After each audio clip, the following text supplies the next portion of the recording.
informasi dari kawan-kawan khususnya yang bekerja di laut, Pak, bukan di darat nih, Pak ya.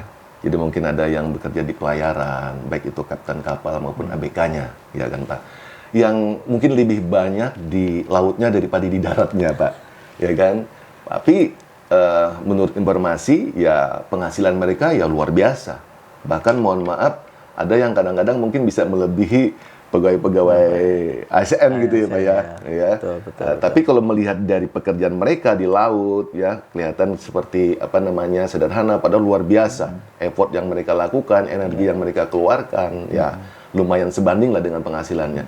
Nah, ini seringkali begitu diverifikasi tindak lanjutnya nggak bisa dilakukan lagi, Pak. Karena apa? Karena sulitnya menemui mereka di darat. Nah, kira-kira untuk kawan-kawan kita yang bekerja di laut, Pak, ini punya kesempatan yang sama tidak, Pak, kalau di tempat Bang Bapak sendiri nih?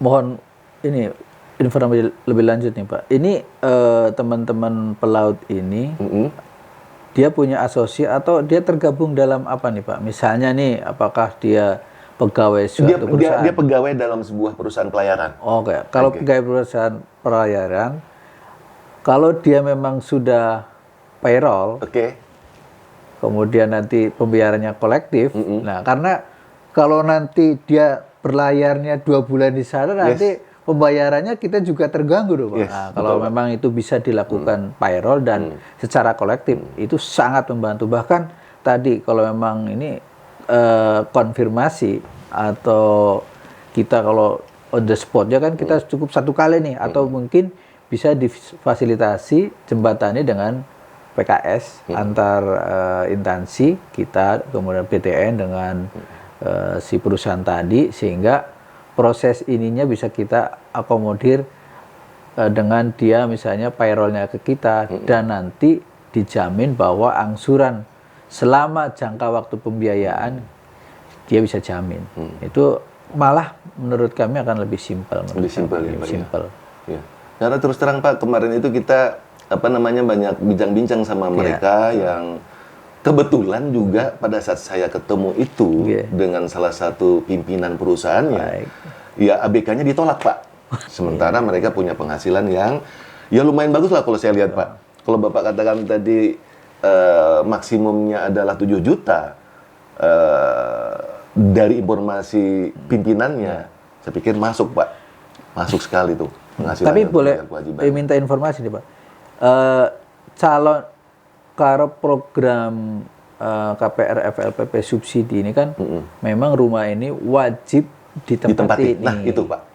Nah, ini kan mestinya juga harus dukung dengan dokumen yang betul, misalnya alamat KTP-nya ada di situ misalnya. Nanti pada saat dia dia melaut ya, ya siapa yang untuk menempati di situ nih. Gitu. Tapi minimal dari KTP-nya kan, Pak. Kalau KTP-nya nanti di luar daerah itu, apakah ini nanti akan ditempati atau tidak? Dan masalahnya di situ, Pak. Mereka kan rata-rata nih, ya bisa dikatakan lah sebagian besar yang bekerja di laut ini, ya Pak ya, khususnya yang ada di Banjarmasin nih. Sebagian besar mereka bukan penduduk asli Banjarmasin. Sebagian besarnya, Pak. Sebagian besar. Nah, mereka itu sering melautnya, tapi kembalinya itu lebih banyak ke Banjarmasin, walaupun mereka bukan asli Banjarmasin. Kenapa? Karena perusahaannya sendiri berada di Banjarmasin. Operasionalnya juga di Banjarmasin, ya Pak ya. Sehingga mereka lebih banyak ke Banjarmasin. Jadi kemungkinan mereka menempati memang lebih tinggi. Cuman yang jadi masalah, mereka punya KTP bukan penduduk Banjarmasin. Itu seperti apa, Pak? Itu juga berarti nanti kan berdasarkan tempat kerja. Nanti di situ ada surat keterangan aja ya dari kelurahan bahwa di sini dia memang domisilinya ada di sini ya. Domisilinya ada di Banjarmasin sementara ini. Jadi itu bisa menjembatani bahwa ini saya memang kerjanya di Banjarmasin, cuman memang kerjanya melaut sekian ini, tetap nanti saya baliknya ke Banjarmasin. Itu bisa, masih bisa. Masih bisa ya, Pak. Wah, ini informasi pasti akan sangat berharga, Pak. Informasi yang sangat menarik sekali, karena terus terang saja kita melihat kawan-kawan ya yang bekerja di laut gitu ya, Pak ya, seringkali berhadapan dengan masalah-masalah yang terkait dengan mereka lebih banyak di lautnya, Pak, daripada di daratnya. Itu problemnya, Pak. Itu problemnya. Tapi kan ada untuk mendapatkan fasilitas subsidi kan ada bahwa dia memang belum punya benar-benar belum punya rumah nih, bukan. Jadi itu intinya. Pak, kalau ini pas kebetulan nih Pak Afidin menyebutkan ini adalah rumah pertama, ya, artinya belum punya rumah sama sekali. Bagaimana dengan mereka-mereka yang sudah punya rumah gitu ya Pak ya, tapi rumahnya ini bukan mereka yang beli, tapi warisan dari orang tua, bisa dianggap atau dikatakan bahwa itu rumah pertama enggak Pak? Rumah orang tua nih, warisan lah, harta warisan. Kalau secara dokumen, secara data dia belum punya rumah. Jadi bisa lah ya, karena itu statusnya bukan rumah dia kan, dia hanya tinggal di situ, ditempatin di situ, bukan punya dia kan, berarti punya warisan lah mungkin atau punya ini, itu masih bisa Pak. Masih bisa ya. Orang kita domisili dimanapun juga boleh gitu Pak. Oke. Nah, buat kawan-kawan yang sudah punya rumah pertama nih, ya kan, masih punya kesempatan nggak Pak? Karena kebetulan mereka itu sudah punya rumah pertama, tapi udah lama Pak. Sudah 10-an tahun, mereka masih memikirkan bahwa ini daripada uangnya habis untuk yang hal-hal sifatnya konsumtif, mending disimpan dalam bentuk aset. Betul. Ada nggak kesempatan buat mereka Pak, untuk khususnya di bank Bapak nih, di BTN Syariah? Ada. Jadi produk apa Pak itu Pak? Namanya KPR Hits Millennial. Nah, silakan nanti itu juga marginnya nggak jauh lah dengan rate-nya. Kalau nggak jauh beda Pak? Nggak jauh beda. Angsurannya juga nggak ya? Angsurannya ya lumayan sih Pak, lumayan. Ya ada 500 sampai 1 bedanya? Bedanya. Oke, makanya dengan subsidi memang kan benar-benar diatur orangnya, diatur produknya. Nah, kalau yang khusus ASN ini, kalau udah punya rumah, dia juga punya kesempatan untuk ASN ya. Untuk ASN itu punya kesempatan untuk dikasih pembiayaan dengan margin yang sama 5 dengan untuk keperluan membangun atau merenovasi rumah. Dia juga punya Pak kalau ASN. Kalau informasinya sudah sedemikian enak dan banyaknya pilihan ya. Betul. Dari masyarakat kita, baik itu yang fixed income maupun non fixed income, punya kesempatan yang besar.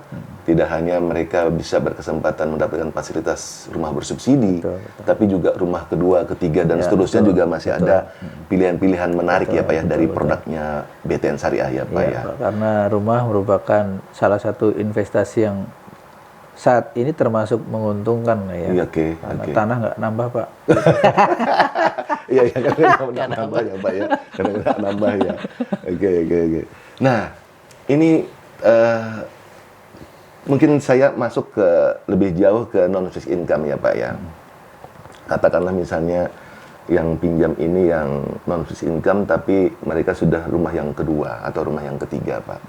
Tentu ini juga produk yang bisa dijadikan alternatif lah buat mereka yang sangat ambisius gitu ya Pak ya, untuk mengamankan uangnya dalam bentuk aset ya, aset yang betul-betul terjaga Pak. Karena kalau sudah dalam bentuk uang cuma tabungan atau apa kan bisa diambil gitu ya Pak ya. Apalagi nabungan di rumah Pak. Habis itu Pak. Iya betul.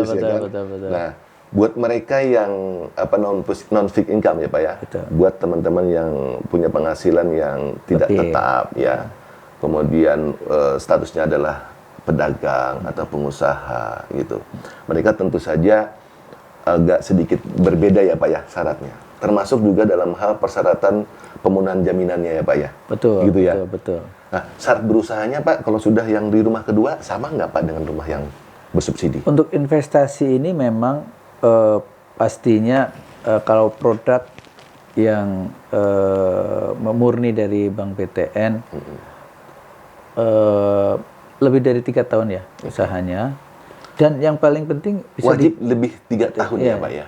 Itu harus didokumentasikan dengan tadi Pak. Kalau orang yang sudah penghasilannya banyak, masa nggak harus punya rekening koran di bank mana, sehingga itu bisa dianalisa lah ya. Dalam satu bulan dia pendapatannya berapa, kemudian omset penjualannya dari kalau memang dia jualan berapa, sehingga dari situ kita lihat kemampuan dari calon nasabah itu seberapa. Saya simpel sih Pak, sebetulnya sama saja karena KPR kan dasarnya cuma itu, RPC-nya masuk, LTV-nya masuk ya. Closing. Sebetulnya kalau data lengkap ya, kemudian juga verifikasi dari teman-teman bank ya sudah dilakukan, prosesnya sebetulnya paling lambat berapa hari Pak? Sampai dengan proses akad kreditnya. Di sini tuh kadang-kadang yang keluarnya putusan, kalau itu sudah fixed income, saya kira kalau nggak perlu lagi konfirmasi OTS, 1-2 hari udah putus Pak. Ya kan? Cuman kalau yang non fixed income atau swasta yang harus kita OTS, biasanya kita kasih waktu 3-5 hari nih. Nah, cuman di sini 1-5 hari ya Pak 3-5 hari nih, 3-5 hari nih karena volume ya Pak ya, volume sama tadi untuk apa sih menyamakan waktu, tempat dan ini Pak. Ini yang kadang-kadang Bapak 90% Pak semuanya butuh cepat untuk dilakukan OTS Pak. 90%. Dan harus cepat kan. Dan harus cepat. Ya? Nah, ya makanya kayak ini yang kadang ya ini ya siapa yang nggak ingin bisnis ya, gitu loh. Makanya baik Pak, ini saat ini yang paling banyak untuk mendapatkan fasilitas rumah bersubsidi itu di golongan usia berapa tahun Pak? Milenial apakah mendominasi atau masih yang usia di atas 40 tahun ya di tempat Bapak khususnya nih? Kira-kira seperti apa nih Pak komposisinya? Milenial Pak. Milenial. Iya. Berapa persen Pak? Di atas 50%. Di atas 50%. 50-60% milenial. Nah, dari 50-60% itu Pak, itu kan berarti kan yang sudah menjadi nasabah Bapak kan semuanya kan sudah jadi debitur Bapak. Sebetulnya pasarnya buat milenial ini berapa banyak Bapak ambil nih persentasenya nih, marketnya nih, khususnya di Kalimantan Selatan nih Pak. Dari yang 50 atau 60% itu yang menjadi portofolio kredit Bapak. Sebetulnya kita tidak mengarah bangsanya berapa ya. Iya.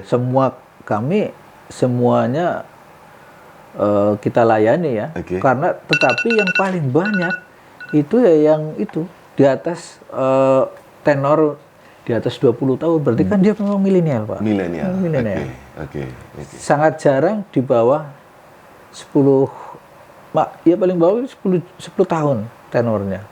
Paling bawah 10 tahun, paling bawah. Iya. Jadi kalau sudah 20 tahun sudah bisa dikatakan bahwa mereka adalah pasti milenial. Kaum milenial gitu ya.